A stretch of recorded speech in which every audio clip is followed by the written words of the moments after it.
"Don't call me a liar in front of my daughter," she snapped, voice trembling with months of restraint. "You want proof, you want to drag this into the dirt." Her hands shook as she shoved the file across the table. "Go ahead, open it, let everyone see what you tried to hide."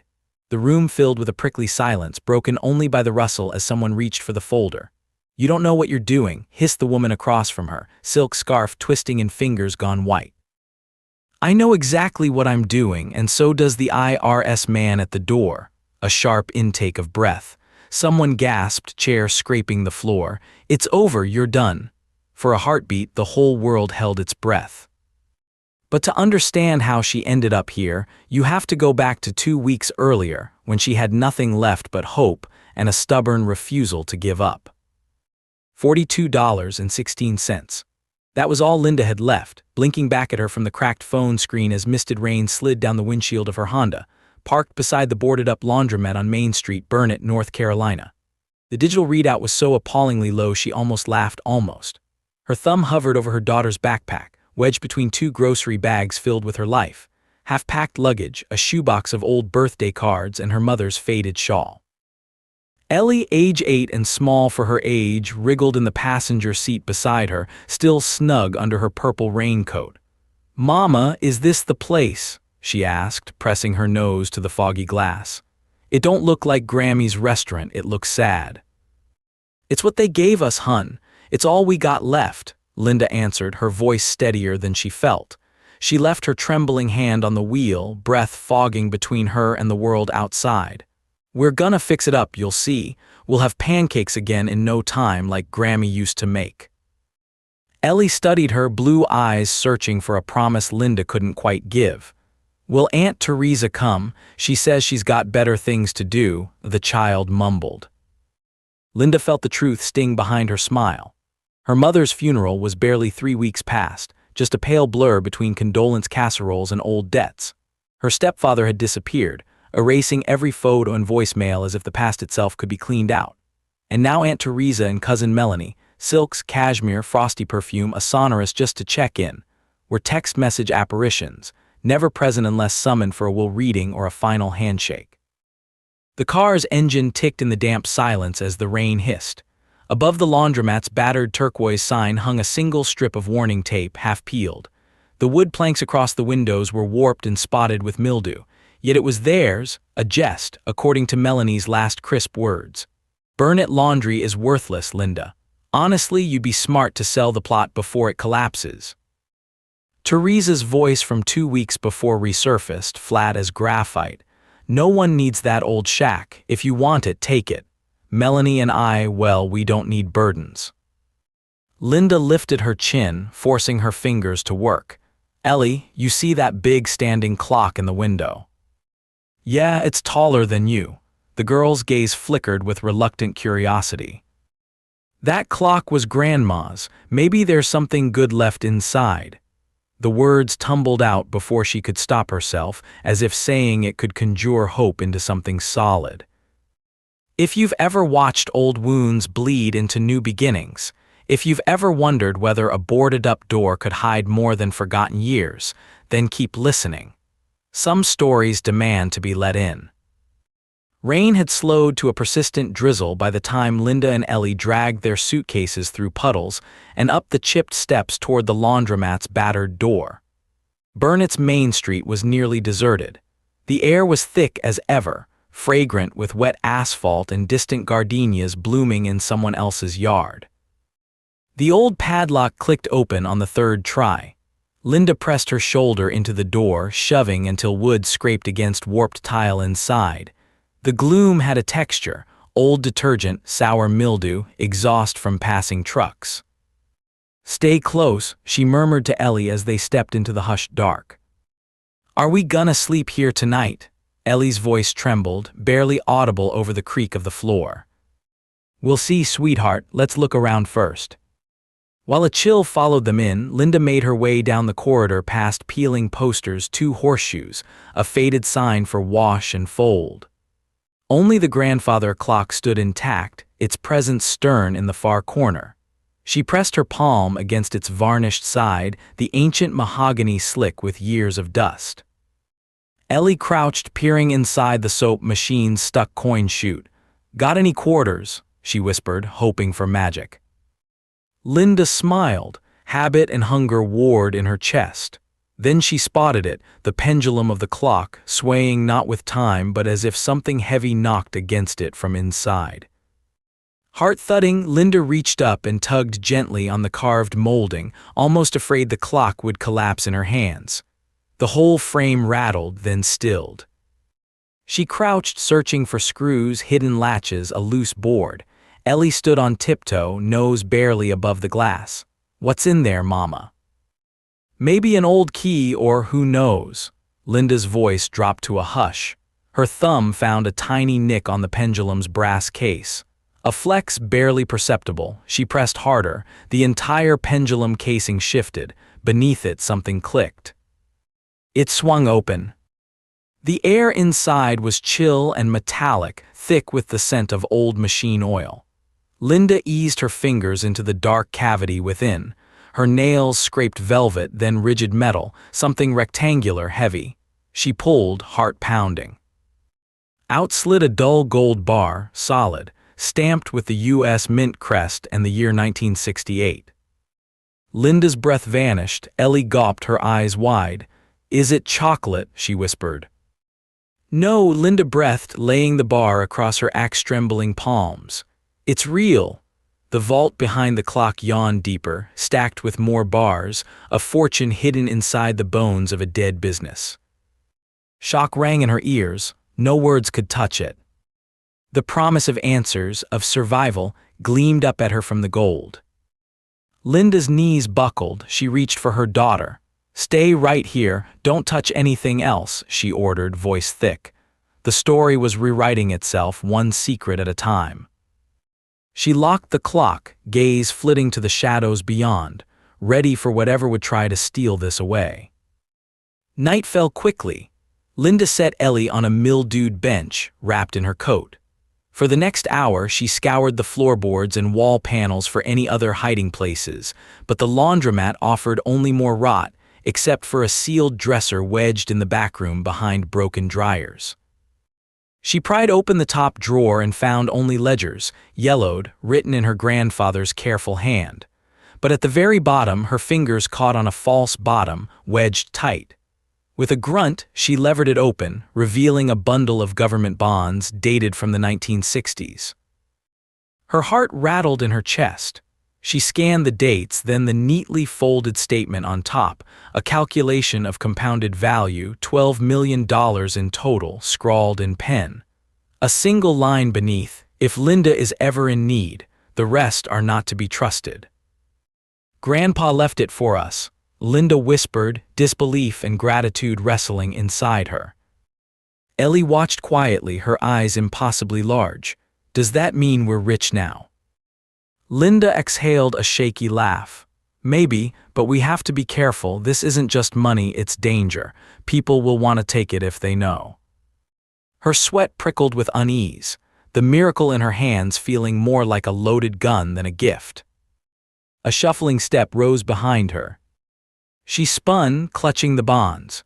Aunt Teresa stood in the broken glow of a flickering hallway bulb, lips tight as piano wire. "You shouldn't be here, Linda." The words lashed sharp, more threat than warning. "None of this belongs to you, not really." "Grandpa's watch his notes, they do. He wrote my name." Teresa stepped inside, arms folded, a practiced coolness masking the crimson flush creeping up her neck. "Melanie and I are handling the estate. There's nothing for you to find except mildew and grief. Let it go." But Linda, holding history firm in her fist, saw the glint in her aunt's eyes, panic, calculation, greed. She felt the noose of time and the memory of her daughter's question tighten. "We'll see who gets the last word," Linda whispered back, fear replaced by resolve. Nearby, the grandfather clock ticked in the dark. An inheritance was never just about what was left behind. It was about what you dared to fight for. The next morning, Linda loaded Ellie into the car, wrapped the bonds in a Ziploc, and drove straight across town to the only person she could half trust. Mr. Vickers, her late grandfather's lawyer, aged and stooped, always carrying an ancient briefcase and speaking in a slow, unhurried southern drawl. His office perched above the town's hardware store, smelling of polish, sweat, and stubbornness. Linda's hair dripped rainwater onto the floor tiles as she stepped inside. Mr. Vickers didn't look up from his paperwork at first. "You're early, Linda, place still standing." "Not for long if the bank has its way," she managed, nerves fraying. He finally met her eyes, blinked at the dirt on her jeans and the purple of Ellie's raincoat. Ellie squeezed Linda's hand, whispering, "Are we safe here, Mama?" Linda bent, brushing hair from her daughter's cheek. "We're safe, baby. Mr. Vickers is a friend." Vickers leaned forward with a grunt. "What have you brought me?" She placed the gold bar carefully on his scuffed desk, followed by the stack of bonds. His hands trembled. "Well, I'll be damned," he muttered, holding the gold to the lamp for inspection. This is worth millions, at least 5 or 6, maybe more." Ellie giggled, awe outweighing fear. Vickers turned stern. "But if this gets out, every scavenger in the state will descend. We need provenance. Proof your grandfather left this to you." Linda tugged the folded statement from the top of the bonds, then, fishing for hope, she repeated what she'd read. "If Linda is ever in need, the rest are not to be trusted." Vickers' eyes narrowed. "Teresa won't let this rest. She'll claim you're not blood. She's combed through the will already, tried to add a codicil after your mother passed, figured I wouldn't notice." Linda felt her pulse skitter. "What do I do?" "Get a court order for a DNA test. Prove you're your grandfather's biological heir. If you're in the will, the gold and bonds are yours, no contest, if not." His unspoken words hung like mist. "Estate sale, S-listed for 2 weeks from tomorrow. After that, all records, all property gone, auctioned. You have until then to prove lineage, or Teresa and Melanie walk away with everything." Linda steadied herself, drawing courage from Ellie's slight grip on her hand. "We're not backing down." Vickers half smiled, a spark in his tired eyes. "That's the Linda I remember. Be careful, they'll fight dirty." As she left, the sky broke open with new rain, a sign or just this town's cruel humor. The next 2 days, Linda's world shifted on an axis of fear and resolve. She spent hours at the county records office, tracing property deeds, old hospital records, and church bulletins. Each night, she locked herself and Ellie into the laundromat, listening for footsteps, the ticking clock now a warning bell.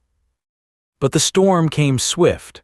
A sleek black sedan pulled up outside the laundromat as dusk fell, headlights splitting the evening air.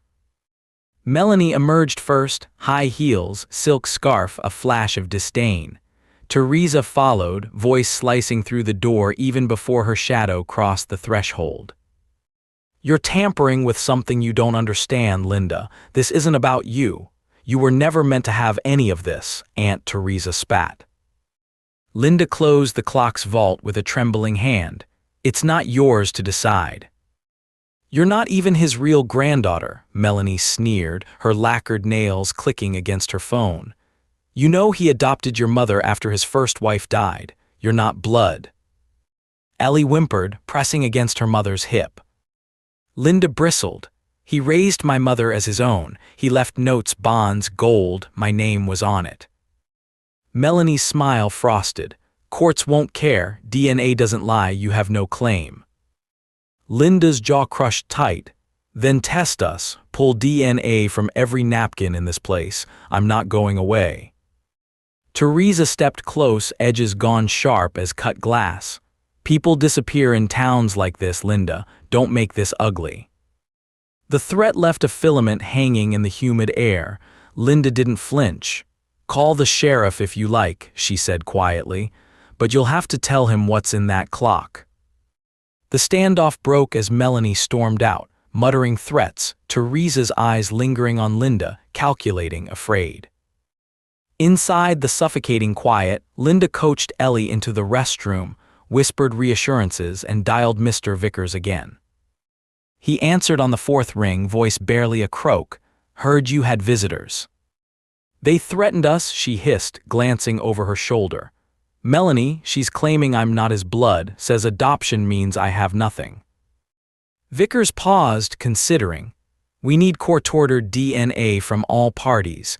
You, Ellie, if possible, even anything from your mother's belongings, hairbrush, old scarf. I'll pull whatever I can from the file.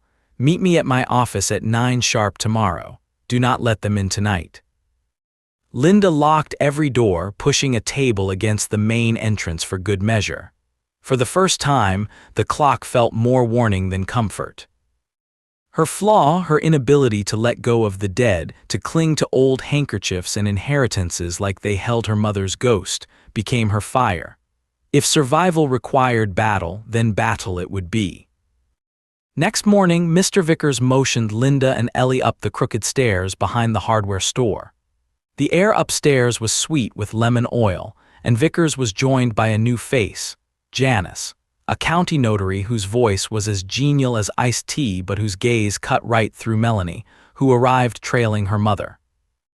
4 sets of cheeks were swabbed, Linda, Ellie, Melanie, and awkwardly an old hairbrush of her late mother S, bristles woven with brittle gray strands. Janice sealed them tight. Expedited analysis, 4 days max, Vickers assured. You'll get your answers before the auction. Teresa wanted to protest, but the presence of the notary silenced her. Public eyes meant she could only grit her teeth. That night, the laundromat felt more like home than it had since Linda's world had shrunk to $36. She let Ellie curl up on the opposite cot, reading by flashlight, listening to the gentle clicks from the grandfather clock. It was only 3 days later that the knock came. Mr. Vickers again, suit barely pressed, folder in hand. Rain poured mean and sideways as he let Linda inside his Buick. He slid the envelope over. Results are back, do you want me to open it? Ellie, face pale but curious, pressed closer. Linda's fingers wouldn't work, so Vickers opened it himself, reading in a hush. Full match, Linda. Your mother was your grandfather's biological child. You're the legal heir. They lied. A tidal wave crashed through Linda's world. Relief, justice, rage. Vickers spoke again, words tumbling fast for once. I'm filing the papers by end of day, auctions off. Once the IRS sees these transfers, well, let's just say your aunt and cousin are in for a reckoning. They can't touch us now, Ellie whispered. Linda smoothed Ellie's hair, her hands finally steady. No, sweetheart, not now. The showdown was scheduled for Thursday in the probate hearing room above the county registry, a broad, yellow-lit space with too much echo and nowhere to hide. Linda entered with Ellie and Vickers head high. Aunt Teresa was flanked by Melanie, both clothed for war in muted navy and pearls. The judge, tall, bespectacled, patient, kicked things off. State your claims, he intoned, gaze moving from Linda to Aunt Teresa. Teresa was up first, voice edged with ice. The gold, the bonds, these were hidden. We don't believe Linda is the rightful heir. Melanie swooped in. Adopted at best, not blood, we can prove it. Linda's turn, the room stilled as she placed the envelope on the table. I have results from a court-approved DNA test, her words clipped defiant. Judge Thomas raised a brow. Present your evidence. Linda slid the paperwork forward. He read silently, then looked up, eyes neutral. This says you are indeed the biological granddaughter of Stuart Maynard. Yes, Your Honor, Linda's voice barely wavered. Silence fell, heavy as a storm about to break. Teresa hissed, there must be a mistake. Melanie's phone flashed, her fingers scribbling silent texts furiously. Vickers cleared his throat, deliberately loud. Furthermore, he declared, the IRS has received anonymous tips regarding undeclared holdings and attempted fraudulent claims relating to this estate. 2 men in dark suits entered from the rear, badges visible, faces unreadable. Ella, the county's small but fearless tax auditor, accompanied them. Aunt Teresa paled, voice quaking now. This is about family, not. The judge cut in. It's about truth and tax law. Linda met her aunt's gaze, recalling every time she'd been told she'd never measure up. Rage and relief warred in her, but steadiness won out. "You lied about me," she said, voice steel. "You tried to erase who I was to keep what you never earned." Teresa lunged for the folder. Melanie blocked her, voice shrill and cracking. "Mother, please stop, we're surrounded." The IRS agent stepped forward, sliding paperwork and photos onto the table. Based on these findings, all gold bars and bonds found in the Maynard property are now under review. Any attempt to conceal or transfer these assets will be prosecuted. A flustered gasp escaped Teresa. "You can't do this, I need that money, my business is finished without it." Linda's voice was razor thin. "Maybe you should have thought of that before you tried to cheat your own family." Melanie wilted, finally silent. It was then that the moment crystallized, the scene that would replay itself forever for everyone present. Linda faced her aunt and cousin across the battered wooden table, hands braced on the open file, voice clear. "Don't call me a liar in front of my daughter," she snapped. "You want proof, you want to drag this into the dirt." Teresa wilted, clutching her silk scarf. "You don't know what you're doing." "I know exactly what I'm doing, and so does the IRS man at the door." Her gaze flicked to the waiting agent. The world held its breath. "Go ahead, open it. Let everyone see what you tried to hide." From the corner, Ella the auditor spoke up for the first time. "Mrs. Maynard, you and your daughter have 24 hours to compile full records of all attempted estate transactions. Failure to comply will result in immediate liens and further criminal investigation." A flicker of real fear crossed Melanie's features at last. She tried to slip from the room, but Vickers barred her path with his battered briefcase. The judge's voice told judgment. The Maynard estate is awarded to Linda Maynard exclusively, with IRS audit pending. Teresa froze, every ounce of entitlement draining away. Linda just stood there, cloak of anger falling away, replaced with something quieter, more dangerous: peace. After the paperwork was signed and the IRS men had finished their questions, Linda walked Ellie across the courthouse lawn, newly free. Teresa and Melanie didn't attend the auction the following week.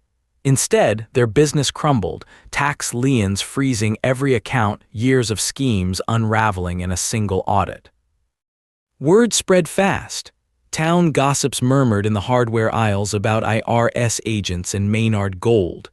Even the pastor dropped by with a nervous pie, unsure where to look.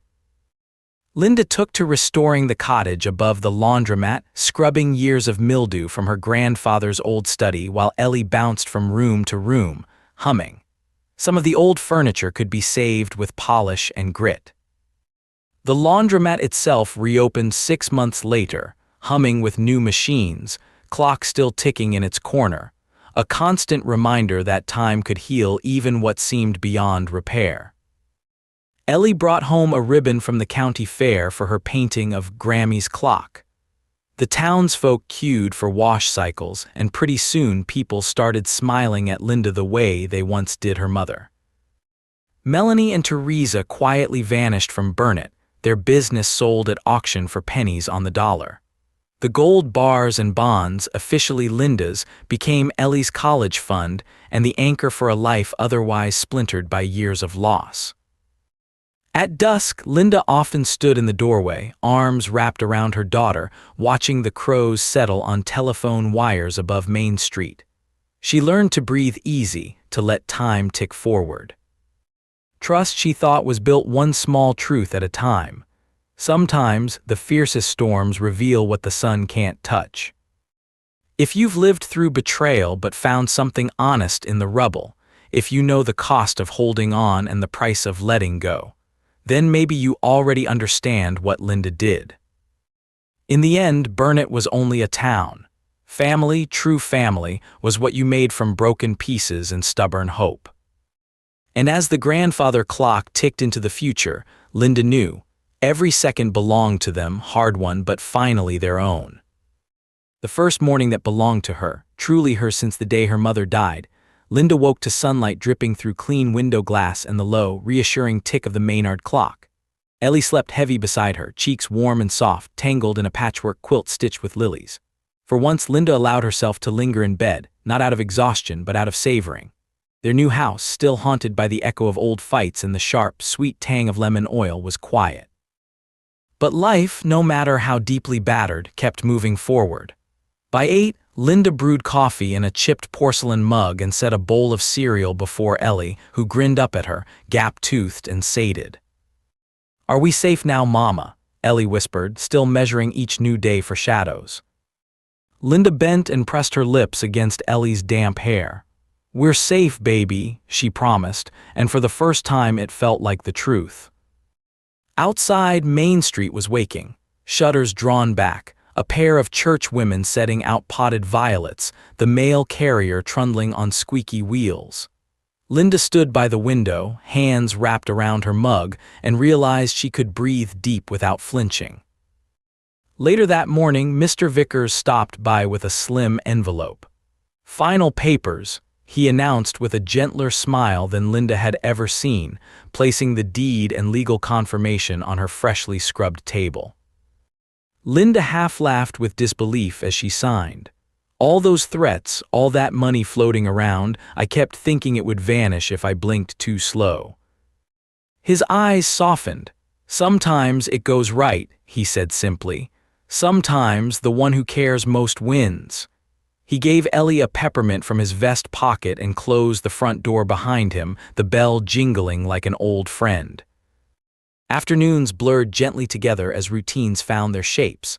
Ellie painted watercolors at the workbench beneath the clock, humming "You Are My Sunshine." Linda learned again how to smile for neighbors who knocked, how to say good morning and mean it. News of the Maynard fortune faded into rumor, but kindness returned to her first. A lemon pie on the windowsill, a card from the pastor's wife, an offer to help patch the roof before the next storm. It was on one such afternoon, sun dappling the linoleum and washing machines humming warm, that Aunt Teresa appeared in the doorway. No driver or scarf now, her bearing was unadorned, voice barely above a whisper. "Linda, could I just a word?" Linda let her in and watched her aunt's regal posture shrink beneath the clock's silent authority. Teresa's hands trembled around the strap of her purse. "I wanted to apologize. I lost my way, Melanie too. We wanted so badly not to be left behind with nothing we forgot what people are worth." A choking laugh escaped her. "Now I know." Linda braced herself, half expecting a new angle, but found only a hollow ache in the woman's eyes. "I don't expect forgiveness," Teresa said, "but I hope you'll let me try. Maybe start over in small ways." It would have been easy to rule with vengeance, to turn her away for good. But Ellie was watching from the corner, blue eyes solemn and hopeful. Family was what you made, one small truth at a time. "Burnett's a small town," Linda said. "We all have to live here together. If you're willing to work at it, so am I." Teresa's relief was palpable and she nodded. "Thank you." She hesitated, then let herself out, leaving the air a little lighter. Later, Ellie tugged Linda's sleeve. "Is she going to be nice this time?" Linda considered. "Maybe. Sometimes people don't know how at first, but we give them a chance." Ellie nodded, returning to her paint box, satisfaction radiating from her like the sun outside. Word of the reconciliation filtered through town in whispers, just as surely as news had spread of the IRS agents and meltwater fortunes. People who had watched Linda struggle with groceries and broken keys now stopped her on the street, asked about her plans. She found herself invited to school fairs and harvest suppers, her name penciled in beneath refreshments instead of charity. The Maynard name, battered but standing, found its place again. Blessings, Linda realized, were not just gold bars or old bonds hidden behind clockwork. Blessings were mornings where the coffee was hot, where Ellie's laughter bounced off new walls and old fears held no currency. They were friendships that returned with time, a neighbor's wave from across Maine, an offer from Mrs. Pell to babysit just because. The laundromat grew busy after the grand reopening, machines churning through a parade of blankets, uniforms, and children's jerseys. Linda installed a shelf of books for waiting customers, a battered recliner, even a donated piano that Ellie insisted they keep for Grammy's music. The past, loss, betrayal, greed softened to memory, its sharp corners blunted by honest work and small joys. One bright evening, as dusk folded the sky into deep lavender, Ellie burst into the back room, clutching her painting ribbon and the clock's tiny winding key. "I want to show you something, Mama." She led Linda outside, past the line of gardenias to the sidewalk where the last gold light caught the front window. There, in careful chalk, Ellie had drawn the outline of their home, the laundromat and all its stories, a great clock in the corner, two stick figures holding hands beneath the words, "Maynard Family." Linda knelt beside her, blinking back tears. "Did you draw this for us?" Ellie grinned. "It's forever, Mama, even when we're old." Linda pressed her daughter close, the old ache of fear replaced at last by certainty. They had remade something lasting from nearly nothing. As the months rolled into seasons, Linda let herself believe it was all real, the safety, the comfort, the possibility of new dreams. She used the bonds to create a small scholarship for Burnett's schoolchildren, labeling it simply "For New Beginnings." Her grandfather would have approved. Sometimes at night, as thunder crept beyond the river and cicadas droned, Linda sat beneath the old clock, listening to its rhythm. She no longer feared who might come through the door.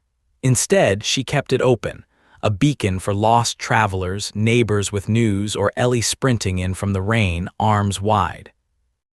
They had cleaned and patched and painted every corner, but they left one message inscribed, hidden in the clock's woodgrain where only they knew: trust, forgive, begin again. It was their new inheritance, richer than gold. Burnett thrived, as towns do when old wounds are finally sewn shut. Summers meant lemonade and baseball near the laundromat. Autumns echoed with the sound of children threading bright leaves together in the Maynard garden. When Ellie was asked what she wanted to be when she grew up, she looked to the clock and said, "I want to help people find good things hidden inside old places." The past no longer chased Linda down Main Street. She let go of bitterness, of loss, of the habit of waiting for trouble at every turn. She learned to carry only what mattered. She kept her promises, she loved her daughter well, and she trusted, finally, in the future waiting beyond every tick of the clock. And so the laundromat on Main Street, with its golden pendulum and patchwork tales, became the heart of something new in Burnett. A place stitched together by stubborn hope, honest work, and the knowledge that you can build family, one hard-won truth at a time.